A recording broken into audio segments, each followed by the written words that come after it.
Okay, I'm going to show you something a little different that some of you may not have seen, but those of you that roll with me quite often have felt it. It's an arm trap system from side control. I literally learned this 18, 19 years ago from a gentleman named Marcus Soros, who's one of the original black belts from Carlson Gracie Sr. He's now a full red band belt, and I learned it back then and I never forgot it because it actually does work pretty good, but you don't see it as much. I would say for the younger guys that are a little bit more dynamic, you don't see it as much. It's more of an older guy pressure situation. It's good in gi and it's good in no gi, okay? So essentially you're in side control, and a lot of the latest things is we're always controlling the hip, but I want to get a submission here. I want to kind of, so you're going to keep your hands up. There you go. I want to get a submission here. So what I'm going to do is I bring my left knee up and I slide it over here. And I'm trapping the arm. I'm literally sitting on the arm right now. What this allows me to do is now not only have I taken an arm out of the fight, I can switch between my two arms, my two legs here. Depending on the situation and what kind of attack I want to do, I have full control. Okay, so the first one, you're going to drill two of them right now. The first one is I'm controlling the hip. This right knee is controlling his hip, the near side hip. I'm just coming up to his stomach and I'm sliding over his bicep, and I'm giving him a nice squeeze over here, so I'm controlling his head and his arm. Now I can switch. Boom, I'm feeling it with my feet. Okay, let's say that doesn't work. He's pretty good at blocking. Another option here is I can jump up to knee on belly, but instead of hanging out on the knee on belly, I slide. I have to have a good underhook here. Okay, I'm not quite done. I can't be laying back like this. I've got to be over his chest. So what I'm going to do is I take my other foot and I step on his wrist. Okay, now I get up and I switch my leg. Now I'm back to that passive position. We're at total control of his arms. Okay, let's look at that one again. He's not letting this one in. Knee on belly, slide through over his bicep. Look how I just kind of jump down, control that shoulder with the underhook, total control. I can't switch here. I have to have some sort of controls on his arm. So I step on his wrist. Now I switch my leg over. So now my foot is on this side. So I come in sliding, foot on the wrist. Watch what I'm going to do. My knee's going to go from this side of his arm to the other side of his arm. Now I can pass it as I need. All right? Let's just work on getting to the position first, okay? 1, 2, 3.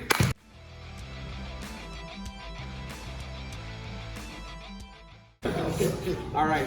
Okay, let's go. Let's get into the first scenario over here. So we're back over here and we're with my outside leg on the arm. So what are my choices?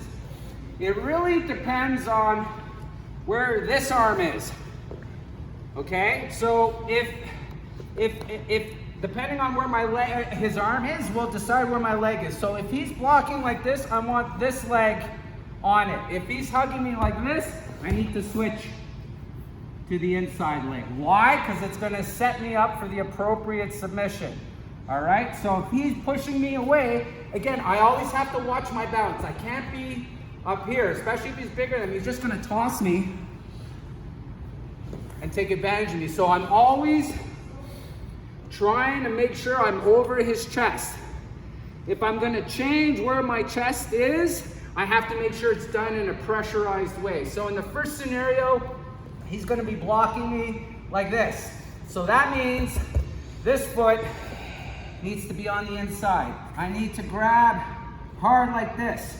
Okay, and what I'm going to do is I'm going to push him forward, his elbow to the ground. Once his elbow touches the ground, then I can let go of his head, because all the pressure, all my weight's on top of him. Now I can grab his wrist, boom, grab my own wrist, near side elbow into his neck.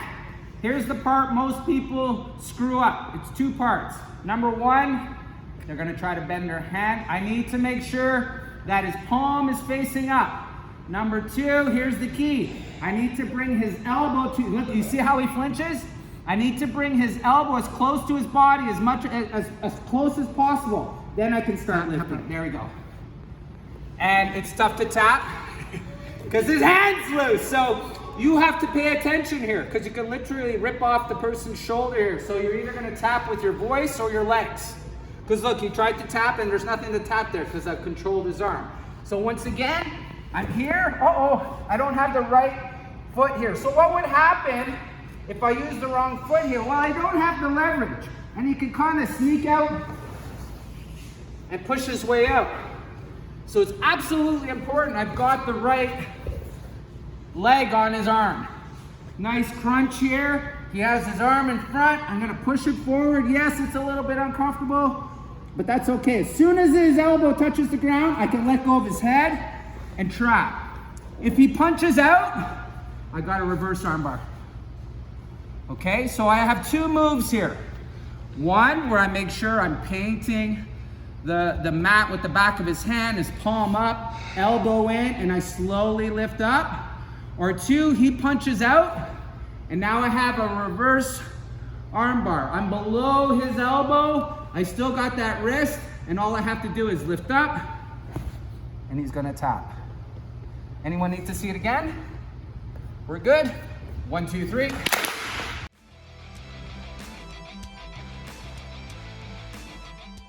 Socks off, actually come this way. Blew my socks off and it works really, really well, and you younger guys are gonna like this one. It's a very dynamic armbar from the same position, okay? So here we are. I've got my nice grip. We were talking about shoulder pressure here, where you gotta find that nice happy moment. Again, part of this is a distraction and feeling the pressure, right? He's holding me over here, that's great. So because he's holding me here, I'm just gonna shoulder pressure him, and as he's feeling the pain, I do that little switch to the inside leg. Now here's what I'm gonna do. I'm going to cup his shoulder here. I'm gonna put my hand on the mat and try not to elbow my partner in the face as I do it, okay? And then what I'm gonna do is I'm gonna pick him up, and I tuck that elbow in. I need to see their back. With any good armbar, you wanna see a little bit of their back. Now, because I'm using this foot, it's not gonna be in the way when I spin around. And I'm not gonna do an armbar where I'm just gonna jump through. I'm gonna do a fast armbar. I'm gonna get up like I'm doing a Kimura. I put my foot on his back, and then watch what happens here. I spin. There we go. Okay? So this is nice and tight. My knees are nice and tight, heavy on the face. My foot's out of the way, and then I start to attack the armbar whichever way I like. Let's say I'm having trouble here and I need a different angle. Then, because it didn't work, I can take the time and put my leg back around. But it's a very fast, explosive surprise armbar. All because, boom, you're trapping the arm, you're kind of throwing him off with that shoulder pressure to the face. Then when I'm ready, I cup his shoulder. I gotta lift him up and tuck that elbow in. Don't leave that elbow here. He's just gonna put his back to the mat there. So bring it here, okay? And then you step up, spin around. Look at the angle that I have as well. I'm not falling straight like this. I'm going for speed and optimizing the angle. Okay, and I just fall on a nice little angle like that. One more time. Doesn't matter which one you do, however you want to set it up. Boom, switch. Okay, here we go. Cup the shoulder, lift up, bring that arm, trap it. So I've got 2 things, making sure he can't go back. This arm is blocking, and his shoulder's cupped here. Step up, spin, break. Does anyone need to see it again? 1, 2, 3. Hope you enjoyed this video. Visit the channel and look at some other videos as well. There's some really solid content. Have a great day.